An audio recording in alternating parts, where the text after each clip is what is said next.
Buenas tardes y gracias a todos los que estáis conectados para esta nueva sesión de contenidos en torno al mundo del F&B, que es un área de conocimiento que nosotros desde Basque Culinary Center hace tiempo que llevamos promocionando y en la que estamos trabajando activamente con varios programas y iniciativas formativas de diversa índole. Esta tarde estamos reunidos para poner encima de la mesa un tema clave que cobra cada día más relevancia en el entorno del F&B, que es el control de gestión. ¿Qué herramientas disponemos? ¿Cómo hace el F&B uso de esas herramientas? Y en qué medida, desde el ámbito formativo, podemos contribuir a este área en concreto. Concretamente, aquí desde Basque Culinary Center estamos esta tarde Eduardo Serrano y yo mismo, Alfonso Cobo. Buenas tardes, Eduardo.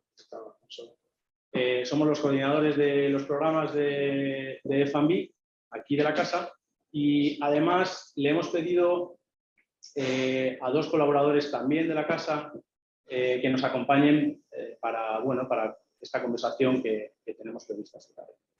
Antes que nada, me gustaría decir que para todos aquellos que tengan preguntas, dudas, comentarios, sugerencias, cualquier cosa que quieran aportar, que por favor lo hagan a través del panel de preguntas y respuestas, ya que de lo contrario, si lo hacemos a través del chat, pues se van a ir perdiendo. De esta manera, cuando lleguemos hacia el final del webinar, lo que haremos será dar paso a todas esas preguntas, seguir respondiéndolas y conversando. Si os parece, sin más dilación, vamos a dar bienvenida por un lado a Juan Miguel Aruni. Juan Miguel, buenas tardes. Hola, muy buenas tardes. Buenas tardes y gracias por acompañarnos. Gracias a ustedes. Juan Miguel es el director general de Select Service Staff Partner para Gran Canaria, empresa que centra su actividad en el ámbito de la restauración aeroportuaria y bueno, que va a estar conversando con nosotros hoy. Además de Juan Miguel, no sé si quieres agregar algo más de lo que yo acabo de comentar. Te dejo que hagas tu propia introducción, por favor. Bueno, básicamente, tengo la fortuna de haber trabajado tanto en la restauración hotelera como la extrahotelera y en la restauración independiente. Y estoy agradecido de que me hayan invitado, por supuesto. Y espero aportar mi granito de arena junto con la aportación del resto de colaboradores y que pueda ser una sesión interesante para todos los que nos escuchan. Sí. Bueno, aclarar que Juan Miguel es uno de los ponentes del programa de máster en Dirección de Alimentos y Bebidas, que se imparte ya desde hace, vamos a por la quinta edición, aquí en Basque Culinary Center, y este año pues, ha participado precisamente para aportar su granito de arena en este ámbito de control de gestión. Y vamos a empezar, si te parece, Juan Miguel, nos gustaría preguntarte, ¿no? Desde un ámbito tan concreto como es el de la restauración aeroportuaria, pues en primer lugar que nos contextualices un poco a nivel de control de gestión, ¿no? Cuáles son vuestras claves y también si quieres ir introduciéndonos en herramientas, ¿no? En concreto que vosotros tengáis ahora mismo que sean de uso diario, que sean de referencia y aquellos que, que utilizáis, digamos, como objetivo. Bueno, pues sí, encantado. Básicamente la herramienta, como puede proyectarse al resto de establecimientos de restauración, pues deben ayudarnos a administrar los recursos del centro, del departamento, del hotel, del restaurante de la manera más eficiente posible. Es como una extensión de lo que es la participación de las personas, ¿no? Lo que nos tienen que aportar son ayuda, porque evidentemente el don de la ubicuidad no lo tenemos, y lo que es fundamental es adaptar esas herramientas a tu entorno, a tu estructura y a tus propias estrategias, ¿no? Es verdad que existen herramientas universales que utilizamos también en la restauración aeroportuaria, que son comunes al resto de negocios de la hostelería, pero también tenemos nuestras peculiaridades, ¿no? Yo que, como les decía antes, he tenido la suerte de trabajar en el sector de la restauración, tanto hotelera como la independiente, y ahora en estos últimos años en la restauración en ruta, les digo que se le da muchísima importancia comparado con experiencias anteriores a todo lo que es la venta sugestiva. Se analiza de una manera muy pormenorizada. Diariamente lo que es no solo el ticket medio, sino el item ticket, las ventas por operador, por franjas horarias, ahí se hace especial hincapié. También se le da bastante importancia a todo lo relacionado con la productividad, ¿no? Las ventas por horas trabajadas normalmente, así como el número de transacciones o tickets emitidos por hora trabajada. Y es verdad que van surgiendo, hay muchísimas herramientas, hay muchísimos software que nos permiten profundizar en una mejor gestión del negocio, pero también debemos decir que hay herramientas universales que se proyectan a cualquier negocio de hostelería, como pueden ser las cuentas de explotación, que de alguna manera resumen el esfuerzo que realizamos, que realiza la estructura en materia de gestión, ¿no? Eso es muy común, aunque después es verdad que hay indicadores que pueden adaptarse más a un entorno que a otro, ¿no? Como les decía antes, nosotros les damos en la restauración aeroportuaria bastante peso a la productividad y a todo lo relacionado con las ventas por items, por facturas, etc., ¿no? Si poco a poco creo que con el debate podemos ir entrando en detalle y le puedo dar información más pormenorizada, ¿no? Claro. Sí, gracias, Juan Miguel. Está claro que, y por eso era interesante también contar con la perspectiva de alguien que viene de un sector, vamos a decir, poco tradicional, ¿no? Como es la restauración en ruta, precisamente por las variables a nivel de gestión que vosotros introducís, que seguramente no estamos acostumbrados a ver en entornos como el que, por ejemplo, nos va a hablar Manuel, y a quien aprovecho para presentar. Buenas tardes. Buenas tardes, Manuel. Bueno, en primer lugar, agradeceros que me hayáis invitado a este webinar, ¿vale? Es mi primer, si me veis un poquito nervioso, es mi primer webinar como F&B. Y yo, bueno, me presento, yo soy un exalumno de Culinary, ¿vale? Del máster de F&B, cocinero de profesión de toda la vida. Y ahora, pues desde hace aproximadamente ya casi un año, me parece que fue ayer, pero casi un año ya, pues me dedico a la parte del F&B, ¿vale? En un hotel muy particular, aquí en la Costa del Sol, en Estepona en particular, el Hotel Boutique El Pilar, donde, bueno, somos un hotel, pero funcionamos más bien como un grupo de restauración, ¿no? Porque realmente dentro del hotel solo tenemos un buffet pequeñito para el desayuno y 5 outlets, ¿no? O sea, yo gestiono 5 outlets dentro de un hotel, pero enfocado totalmente al público de paso, ¿no? De la calle, ¿no? Porque, claro, con 36 habitaciones, evidentemente, 5 outlets son complicados de llenar. Bueno, espero aportar mi granito de arena en este webinar y mi experiencia aquí dentro de esta batalla, esta locura que es el F&B en un hotel de este tipo, a donde cada día, bueno, pues nos enfrentamos a nuevos retos y a nuevas experiencias, sobre todo para mí, que ya te digo, Claro que sí. Soy un bebé de este mundo del F&B. Y precisamente ahí reside parte del interés que queríamos, que queríamos poner encima de la mesa, ¿no? La perspectiva, la doble perspectiva de alguien que acaba de entrar, que no junior ni mucho menos por trayectoria, pero que sí que coge por primera vez un puesto de dirección de alimentos y bebidas, y otra persona que tiene una trayectoria, digamos que más consolidada en ese ámbito. Manuel, cuéntanos un poco por encima, ¿no? Como ha hecho Juan Miguel, no sé si has tenido ocasión de escucharle. Digamos, ¿cuáles son tus variables a nivel de control de gestión, las herramientas básicas sin las cuales tú no podrías ejercer tu cargo como responsable de alimentos y bebidas del Hotel El Pilar en Estepona? Exacto. Bueno, yo tengo varios software, ¿vale? que hemos ido incorporando. Al ser una compañía nueva que no proviene de ningún grupo, cuando yo aterricé, pues no poseían muchas herramientas. Se iban creando ellos sus propias herramientas, sus propios métodos de control, ¿no? A medida que yo he ido incorporándome, o sea, hemos incorporado nuevas herramientas, ¿no? de control de recursos humanos, como Mapal, por ejemplo, de control de productividad, de cómo llevar a cabo ciertos procesos ¿no? de elaboración en cocina, de metodología, implementación de una cuarta quinta gama para los diferentes outlets. Entonces, bueno, como te decía, estamos todavía verdes en ese aspecto. Estamos implementando cada día diferentes herramientas que nos ayuden a eso, ¿no? Sobre todo a controlar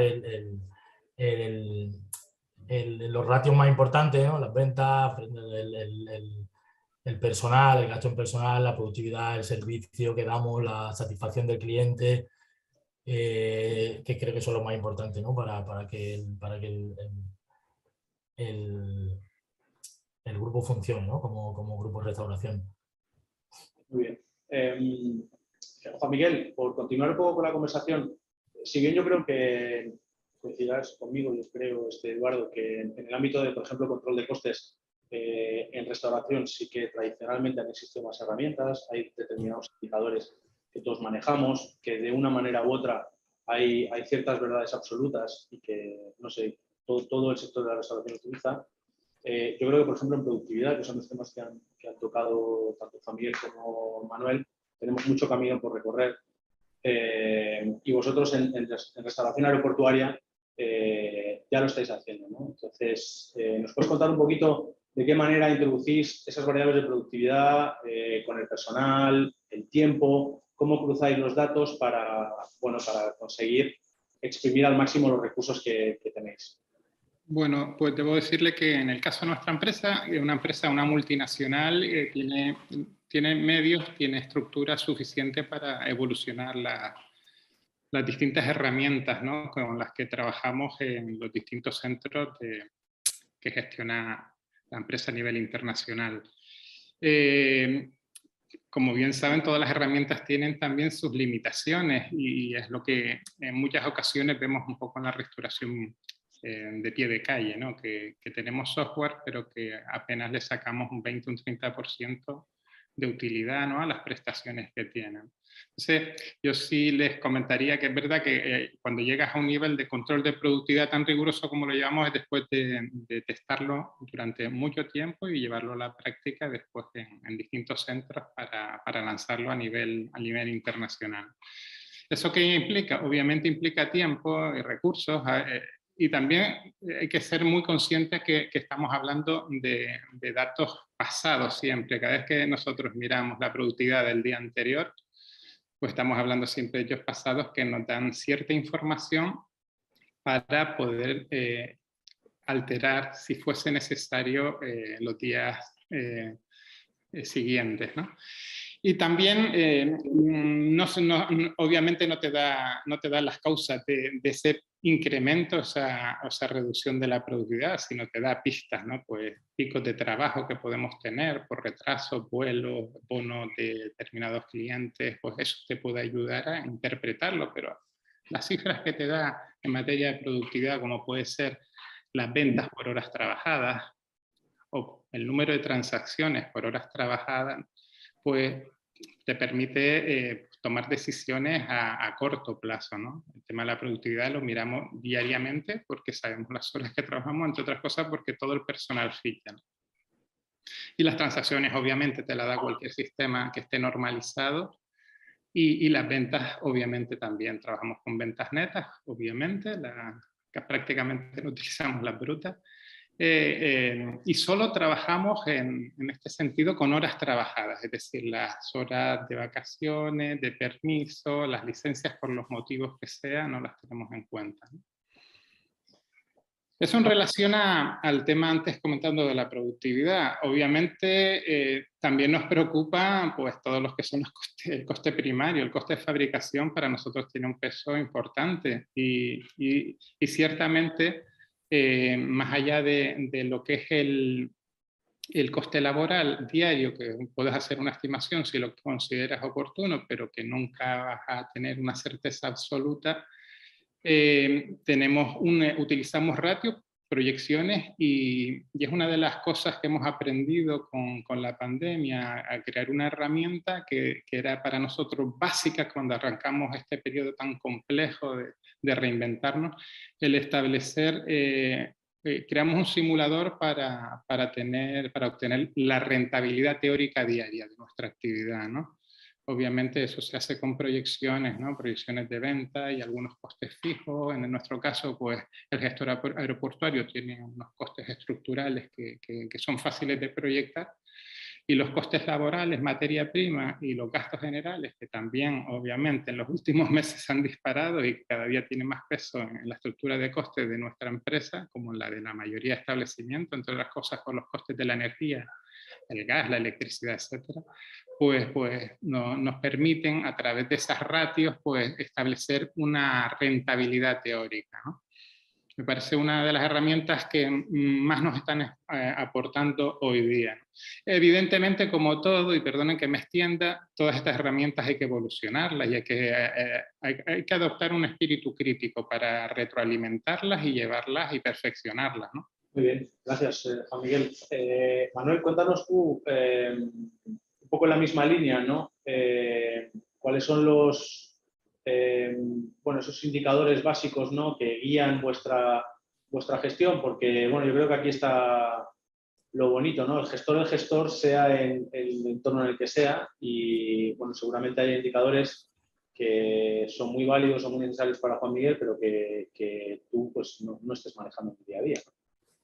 Bueno, yo en mi caso, bueno, todos sabemos, ¿no?, que los dos puntos más fuertes que tenemos que vigilar, los dos ratios más importantes que tenemos es el coste de producto, evidentemente, y el coste de personal. Eso en cualquier cuenta de explotación de FANBI son los dos ratios más que hay que vigilar, porque es donde está la rentabilidad, ¿no?, sobre todo en el personal. Entonces nosotros afinamos mucho, como dice Juan Miguel, ¿no? Nosotros analizamos mucho ventas por hora para enfrentarla a tener una proyección de horarios justa a las necesidades que ese día vamos a tener, ¿no? No sobredimensionarse, porque si nos sobredimensionamos en personal ya sabemos que estamos bastante perdidos. Entonces nosotros ponemos el foco principalmente en esos dos, ¿no? En controlar el gasto de personal y en el coste de producto.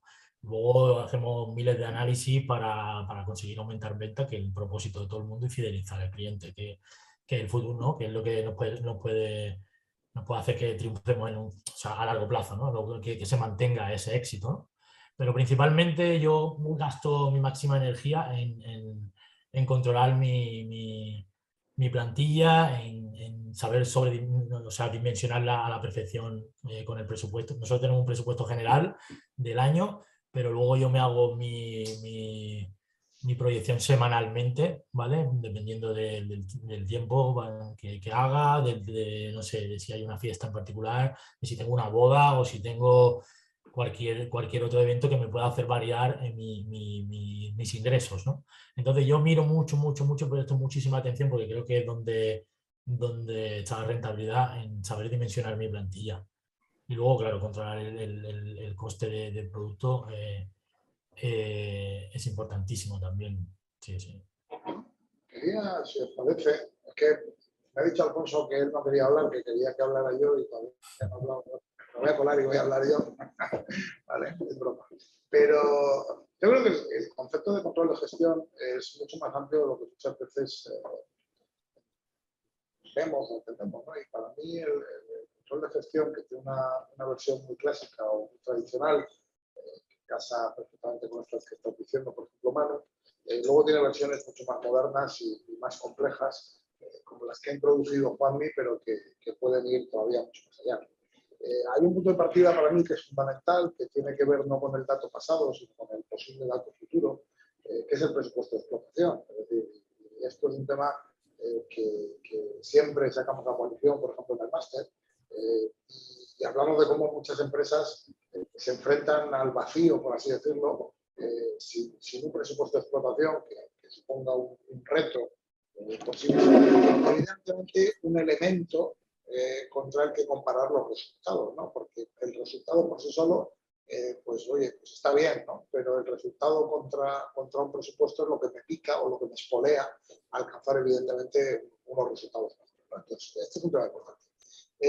Una vez que está claro, bueno, pues, lo que quieres presupuestar o lo que presupuestas a nivel de posibles resultados en el negocio, entran muchos otros factores, ¿no? Y hay que definir otras cosas. Y ahí, frente a los ratios clásicos, decíamos, están otros ratios más modernos, otros elementos más modernos de análisis, pero que ahora que estaba hablando Juanmi, pues a mí se me ocurría, yo nunca he gestionado restauración en ruta, pero estaba pensando que sería muy fácil relacionar efectivamente la productividad de una determinada franja horaria y de un determinado equipo en un determinado punto de venta con el hecho de que haya más o menos cancelaciones de vuelos, más o menos retrasos en los vuelos tengan origen en un país o tengan origen en otro, o sea, perdón, tengan no origen, sino destino en este caso concreto, ¿no?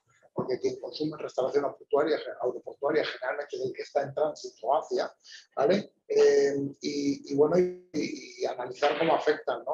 Aspectos como la nacionalidad, como efectivamente la fluidez o no del viaje, etcétera, etcétera, en esos pronósticos de venta, ¿no? Siempre intentando, bueno, al final el gestor lo que tiene que intentar es maximizar la venta y con ello baja. Hay indicadores, por ejemplo, de los que hablamos poco. Hablamos mucho del coste de materia prima, pero a mí me hace mucha gracia porque veamos un dato que para mí es muy interesante, ¿no? que es el punto muerto y, por ejemplo, la capacidad de una determinada acción de venta o de una determinada gestión de las ventas para alcanzar el mayor margen bruto posible acumulado con intención de que ese punto muerto se alcance lo antes posible y evidentemente el negocio empiece a arrojar un beneficio lo antes posible, ¿no? Entonces, decía, el control de gestión adquiere cada vez más un carácter más complejo en la medida que se profesionaliza la gestión de la restauración en cualquiera de los entornos, ¿no? Nosotros, al final, el máster en dirección de F&B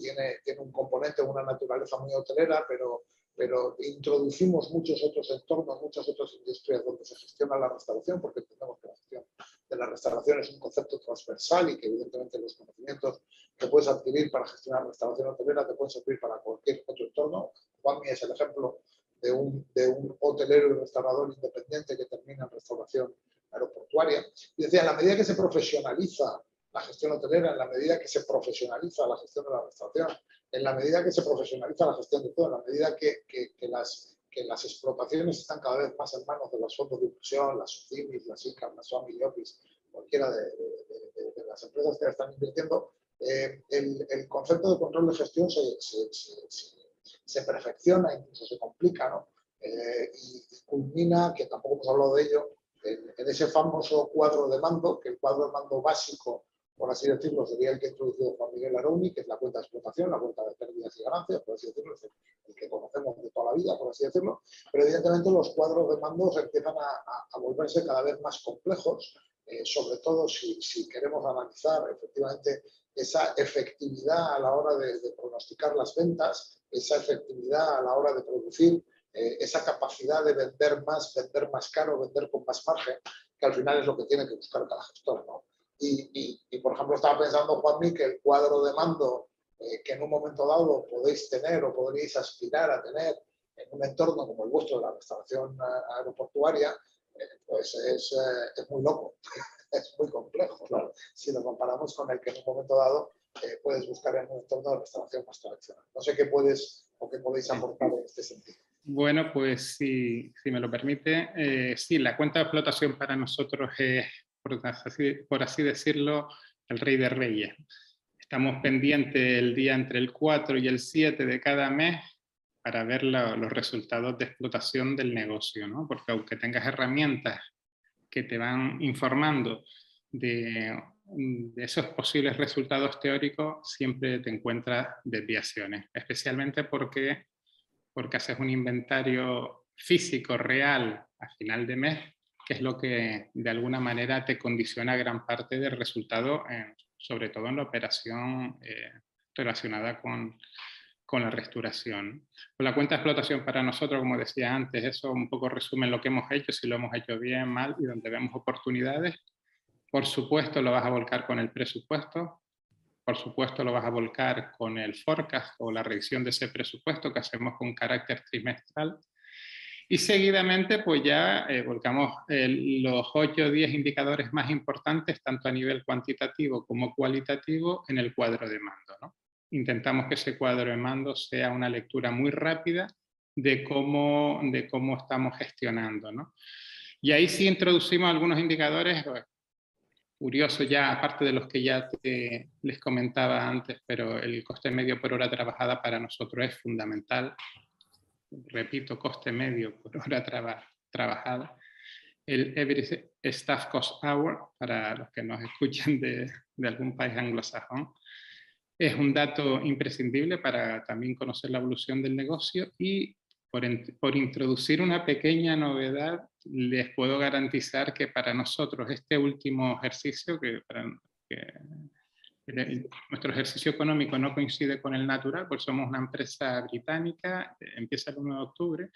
Para nosotros lo que obviamente le estará pasando a Mate 1, la desviación y donde ponemos nuestro foco está siendo ahora mismo en la parte de gastos generales, que hasta ahora tenía un peso poco significativo, por lo comentado antes, ¿no?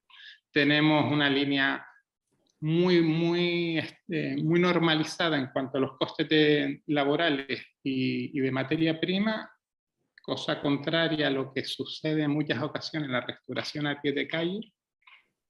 Tenemos una herramienta que quiero poner sobre la mesa muy potente, que la tienen los software de la mayoría de los hoteles y cadenas hoteleras, que es un sistema de inventarios permanente que funciona perfectamente, pero no funciona perfectamente por inspiración divina, sino porque se le ha dedicado mucho tiempo y se le sigue dedicando mucho tiempo a perfeccionarlo y a buscar las desviaciones que tenemos entre el consumo teórico, que es el que nos marcan las fichas técnicas y con la colaboración de los escandallos, y las ventas reales una vez son ticadas a través del sistema de ventas, ¿no? Entonces, estamos permanentemente analizando el gap y eso nos lleva a hacer una crítica de todo el proceso, ¿no? Sabemos que nuestra gran oportunidad de mejora es estar comparando permanentemente la teoría con la práctica y ir buscando la manera de reducir ese gap. Lo comento porque yo vengo a la planta hotelera y nuestras desviaciones entre el consumo teórico y el consumo real eran importantes y tengo cierta relación con otras que también me los trasladan, no era un tema atípico. Pero trabajando de forma importante, concienzudamente y viendo la oportunidad que aporta este tipo de herramientas, pues consigues obtener una buena rentabilidad a través del control del consumo de las comidas y bebidas. Evidentemente, fíjate, has mencionado cosas que me parecen muy interesantes. Tú hablabas de ese control el día 3 el 4 de cada mes. Nosotros en el máster damos mucho la tabarra con el control el día 16. O sea, un control intermedio en base puramente a inventarios teóricos, ¿vale? A ese inventario permanente que estás comentando. Pero para jugar con ese margen de 15 días, en el que todavía no ha cerrado el ejercicio y todavía puedes tomar alguna acción correctora, ¿no? Entonces, la anticipación del control de gestión también me parece un elemento importante a introducir en este webinar que estamos teniendo. Evidentemente, entiendo, me imagino, porque insisto que yo no he gestionado nunca restauración aeroportuaria o restauración en ruta, o a mí que cuando el portfolio de ítems a la venta es menor, y cuando además estos ítems casi todos vienen, como quien dice, listos para abrir y servirse o listos para calentar y servirse, ese proceso de inventario perpetuo y de gestión o de adelanto del control de gestión al día 16 es mucho más fácil que en un entorno hotelero donde hay una manipulación de producto complejo brutal, donde el número de ítems a la venta y evidentemente los ingredientes dentro de un ítem cualquiera, como puede ser un plato de un banquete, pueden ser elevadísimos, 15, 20, etcétera, que en otros, ¿no? Entonces, entiendo que distintos entornos de gestión pueden dificultar un poco ese control de esos desvíos que decía yo. En hotelería he trabajado siempre, como tú bien dices, con esa barbaridad de consumos sin justificar, que le llamamos nosotros, ¿no? Que no sabemos muy bien por dónde se han ido. Pero el objetivo debería ser reducirlos al máximo posible, y en la simplificación de las operaciones, pues evidentemente podemos tener una solución. Y hay otra cosa que se me viene a la cabeza, por si queréis hablar, y especialmente esto te lo digo a ti, Manu, que estás en un entorno más abierto, ¿no? Donde se producen eso, ¿no? Tenéis 5 outlets totalmente distintos del uno de otro, con 5 ofertas gastronómicas a nivel de comida y de bebida totalmente distintas las unas de las otras, con una dificultad, porque todavía Juan Miguel en el entorno aeroportuario puede más o menos estimar por la programación de vuelos y el número de tickets vendidos, que eso es una información que está disponible, puede pronosticar hasta cierto punto cuántos miles de consumidores va a tener en planta en el área de salida del aeropuerto, pero tú eso en Estepona, vamos, es un sueño no hecho realidad, ¿no? Pero decía, el otro tema también está en la pulcritud del dato, ¿no? Es decir, nosotros confiamos mucho en los sistemas informáticos para tener un control de gestión, pero si quien introduce la información en el sistema informático no la introduce bien, y cuantos más elementos hay a la venta, es decir, cuantos más hay ítems, cuanto menos simplificada es la operativa, más complejo se torna, pues por ejemplo, llevar ese inventario perpetuo que comentábamos, ¿no? ¿No? ¿Qué opinas, Ayman? Bueno, yo en ese caso, mira, yo creo que ahí tenemos un gran potencial. Pues escuchando a Juan Miguel en este caso, ¿no? El tema de los consumos teóricos y las ventas reales, ¿no? El enfrentar una con otro. Normalmente eso no se hace, ¿no? En un hotel. Lo que pasa es que nosotros en nuestra empresa tenemos un director financiero que viene de la industria, ¿vale? De la industria conservera y del salmón, de una empresa multinacional irlandesa. Entonces, ahora entiendo un poquillo, bueno, ahora refuerzo mucho más con lo que me dice Juan Miguel, que ese hombre es un sabio, porque hace muchísimo hincapié en estas dos cosas, ¿no? En detallar, está poniendo mucho énfasis y mucho dinero en la manera de hacer los inventarios. Tenemos maquinaria que hacemos inventario o sea, vamos a poner un código de barra por cada producto que tengamos, que ya sabemos que son muchísimos en 5 puntos de venta, para conseguir en un futuro minimizar esa pérdida que hay entre el escandallo teórico, ¿no? y el escandallo real que luego sale, ¿no? Pero claro, todo eso, a veces yo lo escucho a él, empieza a hablar sobre, él piensa en modo fábrica, ¿no? Y yo le digo, Manolo, ¿no? Que se llama como yo, una cosa es la teoría y luego eso hay que aterrizarlo a 5 cocinas, ¿sabes? A 5 personas o sea, a 5 almacenes diferentes, y luego hay que hacer un inventario que, como tú dices, Eduardo, hay que hacerlo, afinarlo al detalle al máximo para que eso sea real, porque luego al final podemos tener un desfase muy grande entre la teoría y lo que realmente tenemos en los almacenes, ¿no? O realmente el gasto que hemos tenido.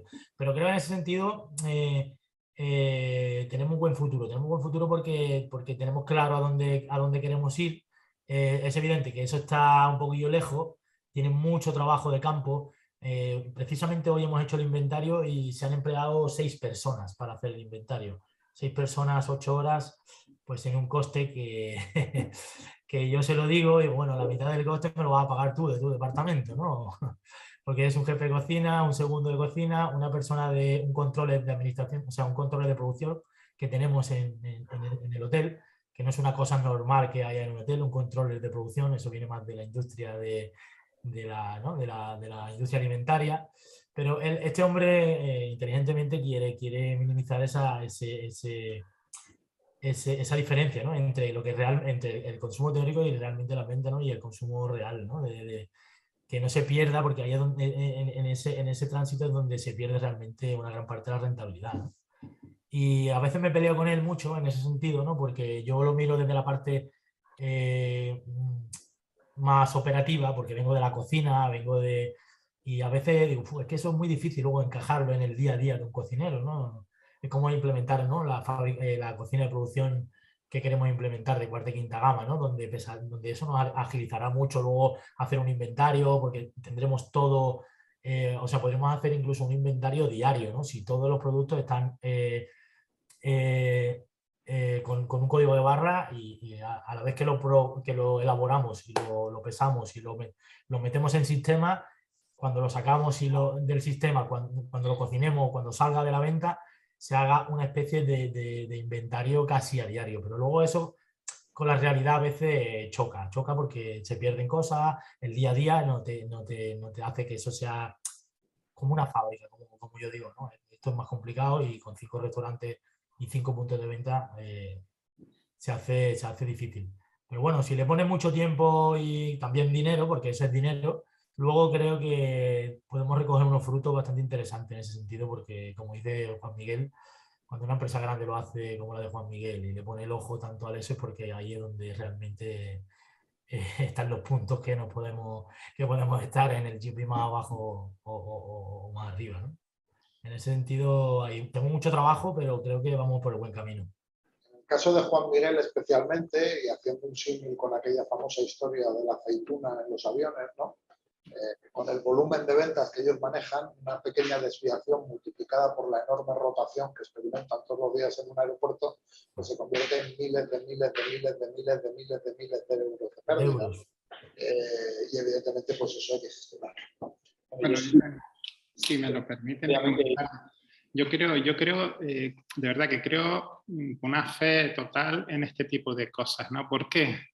Porque él ha vivido desde las dos posiciones, ¿no? Desde lo engorroso que era liderar un proyecto de estas características hasta verlo funcionar y decir, mi madre, ¿qué nos está aportando todo esto, ¿no? Entonces, antes comentabas con muy buen criterio que es verdad que tiene costes hacer inventarios físicos que son necesarios, imprescindibles, pero es verdad que te puedes permitir el lujo de ahorrarte, en nuestro caso, poco más de 2.000 euros, que no es poco dinero al mes, en costes laborales, por hacer el inventario solo de un centro. Siempre y cuando te puedes obviar ese inventario físico de vez en cuando, a lo mejor un mes te lo salta y puedes normalizar el teórico, pero siempre y cuando tu consumo teórico y tu consumo real estén muy equilibrados. Para nosotros eso es inviable si estamos por encima, por ejemplo, de un 1% de desviación. Es decir, lo normal es que estemos en torno a 0,75, 0,80 y cada año la tendencia y el objetivo que nos marcamos también en ese presupuesto cualitativo es reducir ese gap. Y que sí requiere un esfuerzo, por supuesto. Antes Eduardo hablaba de que sí, que la restauración aeroportuaria pues, quizás no sea tan compleja porque no mueve tanto género altamente perecedero ciertamente sí, pero tampoco le veo yo gran dificultad a implantarlo en la oferta hotelera vacacional o en la hotelera de ciudad, en los buffets. Y es una cosa que es muy difícil encontrarlo y que funcione bien. Esa dificultad, una vez lo tienes definido y lo tienes teorizado, tienes que evolucionarlo, ir viendo dónde tienes desviaciones y seguir trabajándola. Por supuesto que siempre va a haber algo de desviación, pero hay que minimizarla. Para mí es muy práctico, muy práctico. Yo quería añadir que, bueno, al final tenemos aquí representación de dos universos casi antagónicos con respecto a la gestión, ¿no?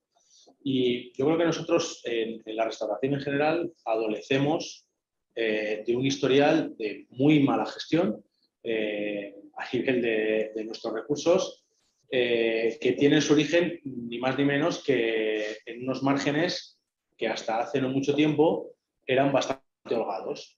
No es así el caso de la restauración de ruta, que tradicionalmente ha tenido que soportar unos costes fijos muy elevados, un precio de venta que también está mucho más ajustado y, por lo tanto, cuantas más variables controlemos, pues mejor. Y en este sentido, tanto la restauración privada a nivel de calle como la hotelería se está poniendo al día. Si bien es cierto que en mi experiencia, y al final lo que vemos es un poco el caso de Manuel, tú aterrizas en un hotel, aterrizas en un restaurante, en un proyecto nuevo, ¿y qué herramientas me dais de gestión? Ninguna. Que el financiero a final de mes, como decíamos, del día 4 al día 7, lo que te va a dar es un PNL, ¿no? Pero ahí ya vas a pasado, ahí ya juegas, los resultados ya son los que se han consolidado. Entonces, mirar al futuro cada vez, conforme va pasando el año, es más complicado. ¿Por qué? Porque no tienes margen de reacción. Entonces, a mi juicio, la clave está en ser ágil, ¿no? Yo creo que la pandemia en esto nos ha enseñado mucho. No por la pandemia en sí, sino por cómo ha transformado, en cierto modo, los hábitos de consumo, ¿no? Entonces, mirar a futuro es donde está la clave a mi juicio, ¿no? Y eso es un poco lo que tratamos de hacer nosotros aquí, ¿no? A nivel formativo, que es dotar a nuestros estudiantes del máximo de herramientas posibles para que controlen todas las variables. Y luego cada uno de los entornos en los que nos movamos van a determinar qué estructuras o qué estrategias son necesarias. Si bien hay algunos pues, que sí son universales, ¿no? Algunos indicadores que todos manejamos. Yo quería preguntaros, por cambiar un poco de tema, que bueno, no lo hemos tocado hasta ahora, dentro de este control de gestión, en general todas las variables que hemos tocado están relacionadas con la rentabilidad, ¿no? Todo lo que hemos hablado, productividad, coste.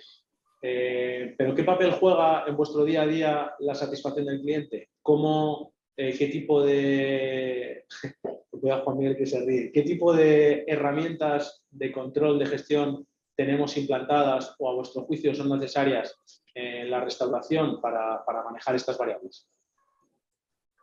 Yo creo que Manuel es la persona ideal para contestarte. Bueno, mira, nosotros estamos en este aspecto, nosotros estamos apostando muy alto en ese aspecto. Para nosotros, sobre todo, yo traía una idea del Culinary que me cambió, o sea, yo el Culinary me cambió la percepción totalmente de la hostelería y del sector.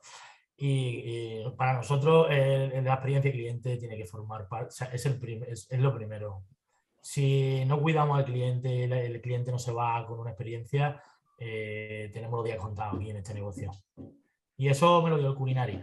Y nosotros, bueno, como sabéis, vamos a abrir un 5 estrellas gran lujo el año que viene, con una tecnología increíble.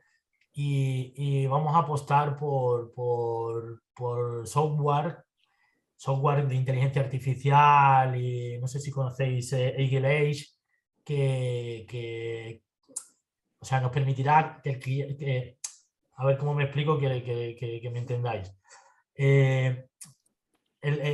Con esa herramienta podremos ver perfectamente un ejemplo si el camarero le sonríe al cliente.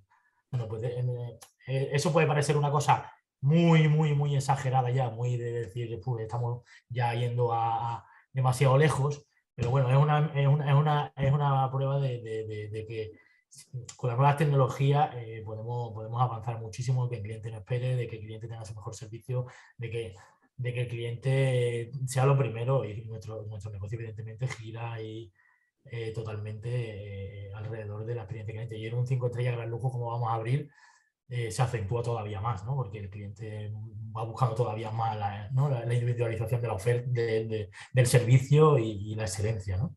Y nosotros en ese aspecto estamos lejos, estamos empezando a trabajar en eso, pero estamos haciendo ya una demo de inteligencia artificial a través de nuestras cámaras. Nos ayude muchísimo a que nuestros trabajadores hagan el mejor servicio posible a nuestros clientes, sí. Decía que en verdad esto es un tema importante, ¿no? Cuando hablamos muchas veces de control de gestión, es verdad que nos centramos mucho en aspectos como la venta, el coste de la venta, el margen de la venta, la productividad por empleado, el coste medio por empleado de año, etcétera. Pero obviamos que al final la venta viene de la satisfacción del cliente, ¿no?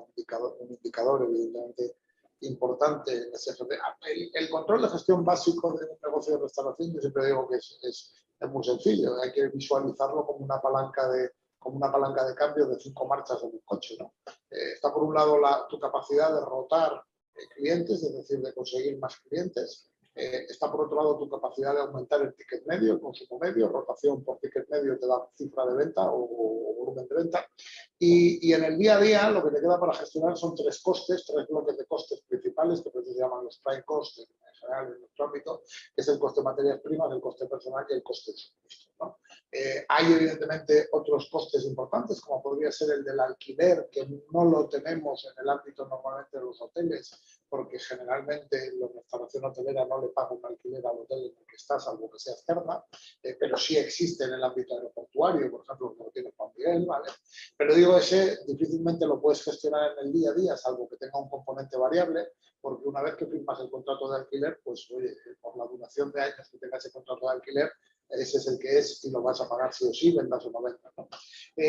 Pero evidentemente, más allá de los 5 elementos clásicos, rotación, ticket medio, coste de materia prima, coste personal y coste de los suministros, evidentemente, tenemos otros elementos que son interesantes, ¿no? Digamos, ese ratio de coste, de venta media por empleado y año, que es un tema interesante, es decir, la capacidad de producir, que se puede aterrizar hasta el nivel, pues como decía Juan Miguel, de venta por hora, ¿no? Incluso dependiendo de la rotación que yo tenga en un punto de venta en un aeropuerto, no es lo mismo que en restauración tradicional utilizamos el ratio del RevPAS, ¿no? Del Revenue Per Available Room, Per Available Seat and Hour, me lo puedo llevar a un concepto de verdad, el RevPAS, no, aunque se llame Revenue Per Available Seat and Hour, no hace mención a una hora exacta de tiempo, sino al periodo o a la duración del tiempo de servicio, ¿no? Que en un aeropuerto, pues igual en una cafetería, yo estaba hace poco en Canarias con Juanmi, precisamente, y estuve en uno de sus puntos de venta, pues en 15 minutos nos habían despachado, ¿correcto? Entonces, si soy capaz de reducir, de simplificar el proceso de servicio, llevármelo a 12 minutos, si soy capaz de atender una cola más grande de clientes, un número mayor de clientes, pues evidentemente mi productividad será mayor y, por ende, mi rentabilidad será mayor, ¿no?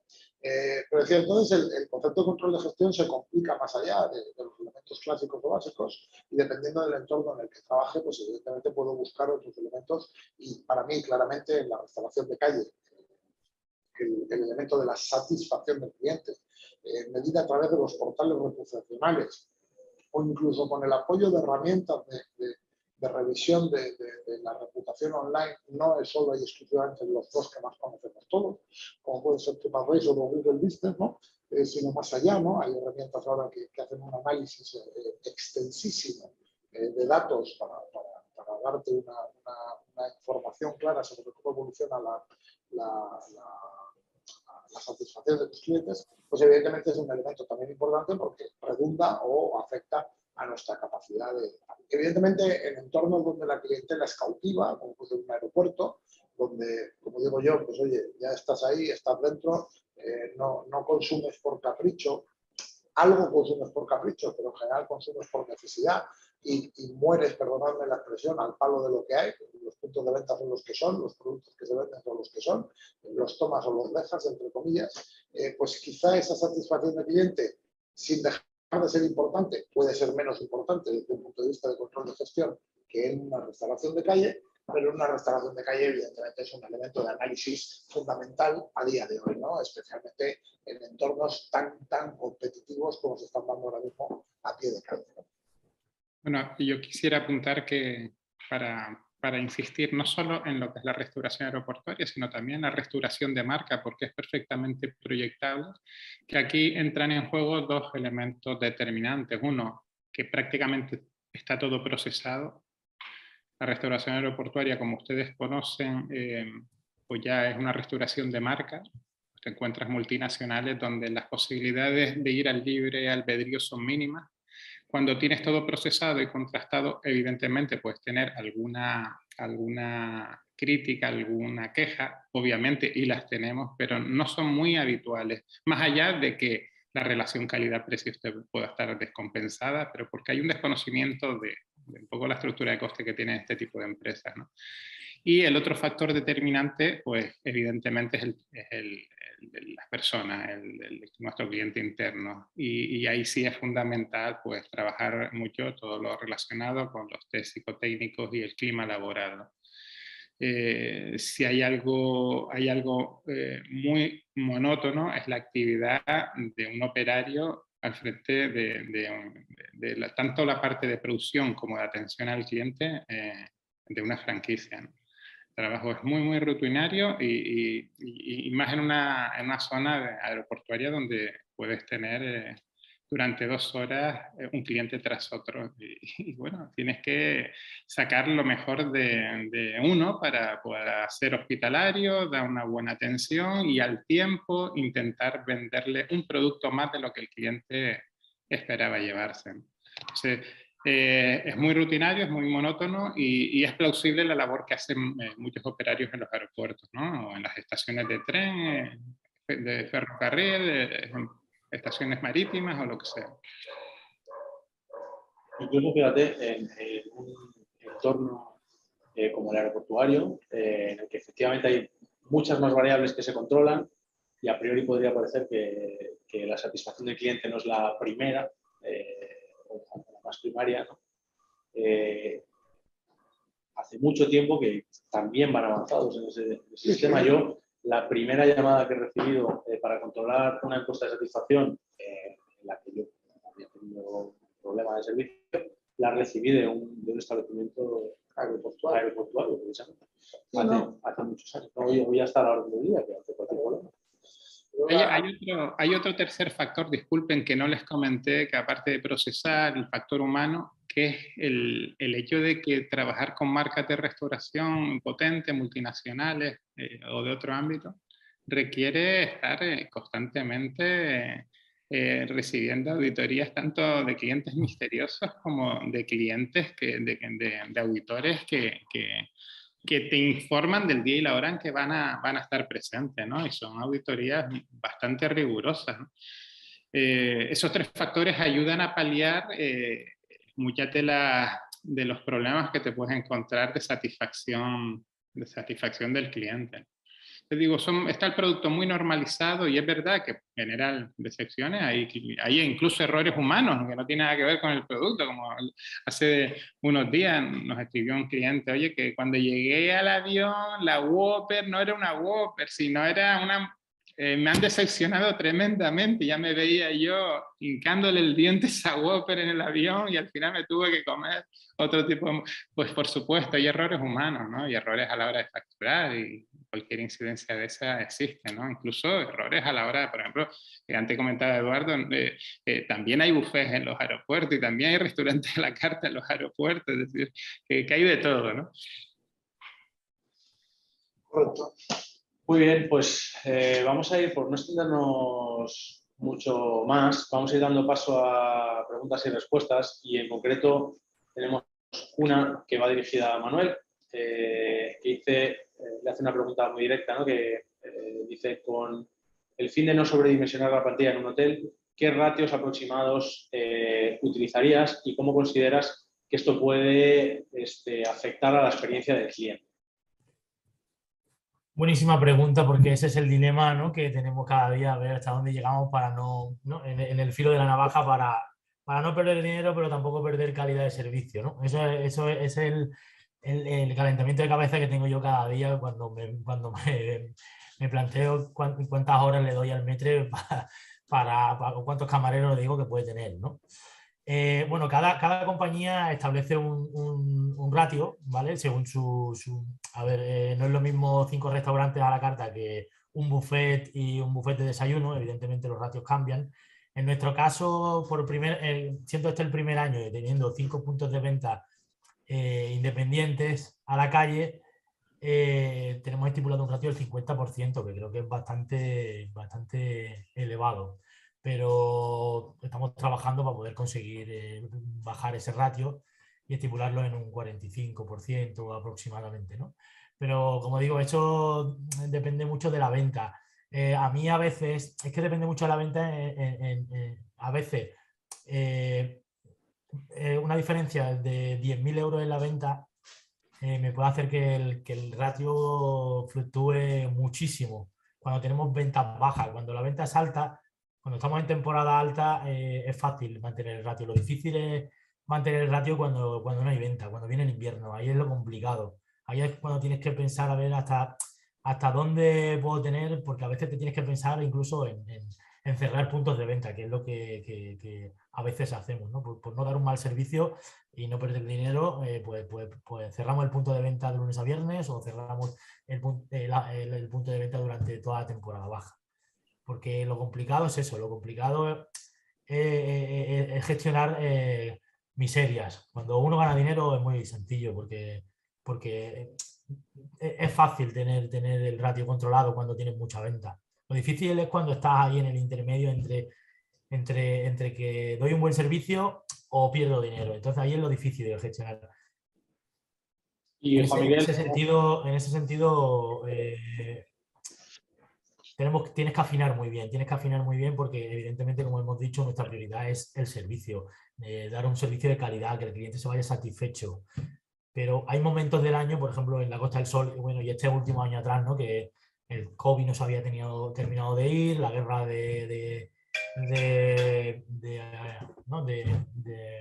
de Rusia. Nos han hecho no pasar un invierno muy bollante, donde hemos tenido que tomar decisiones a veces complicadas.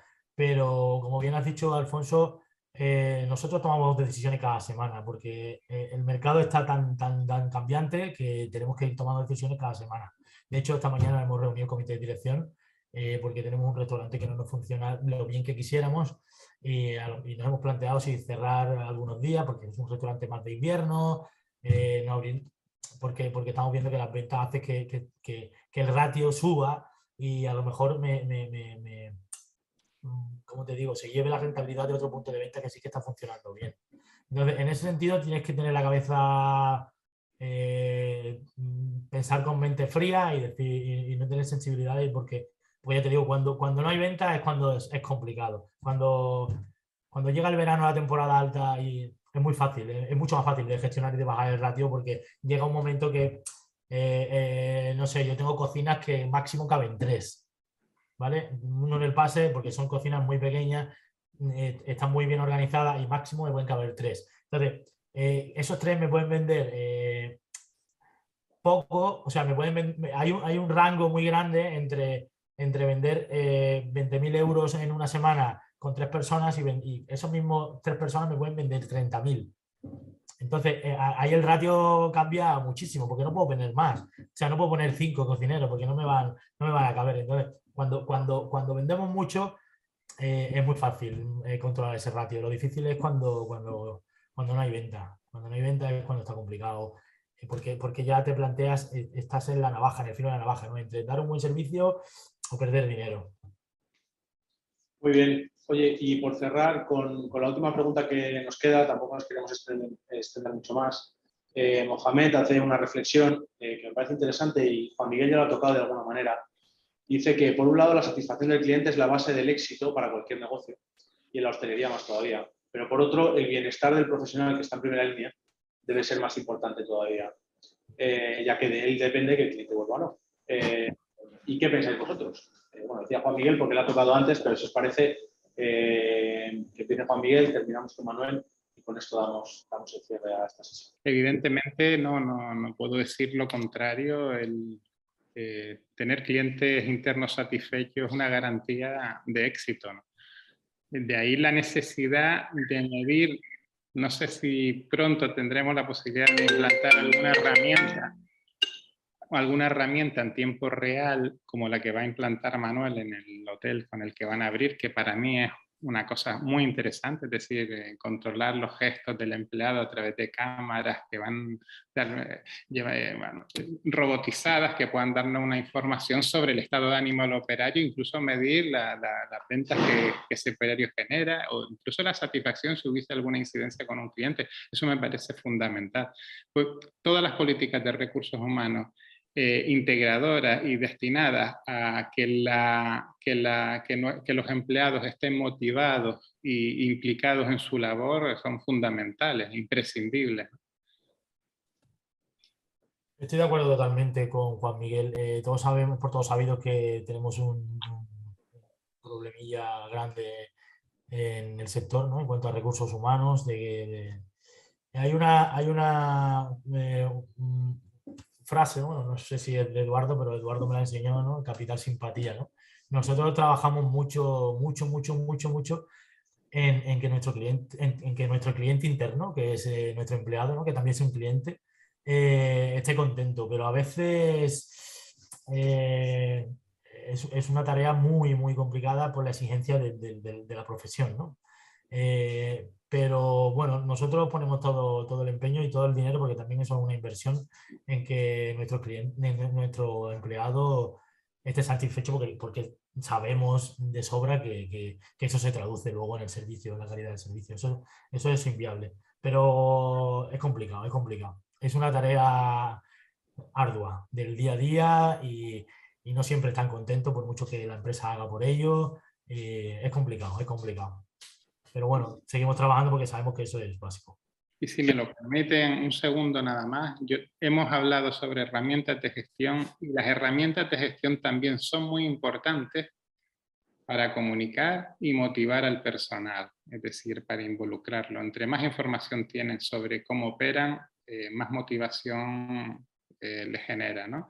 Y se implican de otra manera en su labor diaria.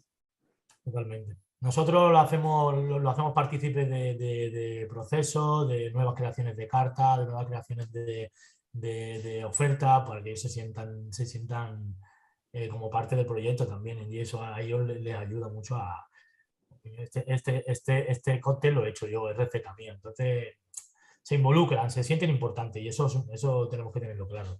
Bueno, en todo caso, yo creo que es el gran debate, el gran dilema al que nos enfrentamos. Yo, sin ninguna duda, se venía anunciando. Parecía que quedaba lejos aquello del Great Resignation de los Estados Unidos, pero es una obviedad que ha venido, que está bien integrado ese mismo problema dentro del sector y al que vamos a tener que dar la respuesta. Está bien traída la nada más, por nuestra parte, que agradecer tanto a Juan Miguel como a Manuel, así como a todos los asistentes que nos hayan acompañado esta tarde. Seguiremos próximamente tratando de contribuir un poco al sector del F&B con más contenido que esperamos sea de relevancia. Y lo dicho, muchas gracias por vuestra participación esta tarde y nos vemos por aquí. Ya sabéis que esta es vuestra casa. Muchas gracias. Gracias, señores.